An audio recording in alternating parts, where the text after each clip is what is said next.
On the 15th of August, 2024, a group of people who were out exploring for fun found an abandoned bunker. The bunker had around 4-7 skeletons lying around, various items and guns, and about 150-page notebooks left. These notebooks were actually survival logs written down by a group of 16 survivors, who all referred to themselves by letters in the Russian alphabet. The group who found this took screenshots of some of the pages and asked for assistance with translating them. This is what we got out of the pages so far. So, it's the first day since the disaster happened. Me and about 15 others here quickly rushed away from where the explosion began and found this bunker, along with some food, a bit of weapons, and these books. We all have decided to live out our lives here until the area is safe once more, and occasionally go out to scavenge for more resources. No matter what happens to us, and no matter what tries to stop us, we will not quit, and we shall leave until our final hours. Alright, so while he's out looking for resources, he told me to write today's log in case anything happens, so here's what happened. While I was pacing around the main room of the bunker, I heard both and scream loudly for help in the ration room, so I quickly rushed in there and noticed a lot of cockroaches crawling all over the food, so I quickly searched for the closest thing I could use to get rid of them, which was a broom. Although I did swat away the bugs, some of the food ended up being spoiled due to the roaches eating them. That's about 5% less for us to eat. Today wasn't much of a notable day. Nothing too strange happened, but when I was out scavenging for resources, I found a weird individual outside who was wearing some sort of robe with a chest pattern on it and had a night symbol tattooed on his forehead. I heard him rambling about how the mutants are going to take this place away, and that the overseers are coming. I didn't pay too much mind to him and went on with my day.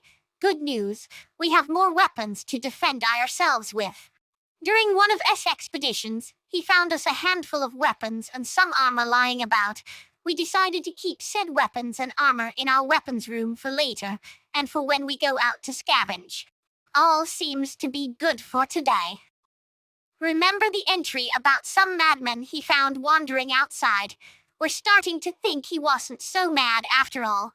In one of my expeditions for scavenging this wasteland, I'm usually the main guy when it comes to getting resources in here.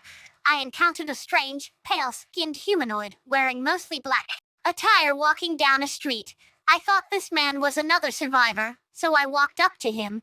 He suddenly turned around and screeched at me extremely loud, disorienting me a bit. I quickly pulled out the shotgun I had and blasted at his torso when he charged at me. I took a quick glimpse of what he looked like, and I saw that he didn't have any eyes at all. He probably noticed me by using his hearing, so we might have a problem on our hands. As of recent, I've been seeing this strange marking that resembles and crossed-out triangle in various areas that weren't there before, as well as more animal carcass. He's around the place despite there being little to no animals so far. I was scavenging for more resource. Is to hold us off for more months and / years until I noticed a note place over the same area where killed some eyeless mutant. I picked said note up, and it said you won't get away with killing one of our members. You put yourselves in deep water. Yeah, I think we've unwittingly made ourselves the archenemy of a cult.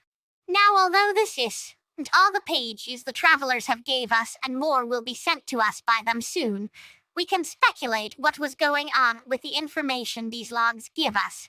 We can infer that something has gone wrong, said thing being an exploding nuclear reactor causing an apocalypse in the area where the survivors were at, prompting them to go out for shelter. And judging by the mutant and cult entries, seems to have caused some mutations to nearby human beings in the area of the explosion.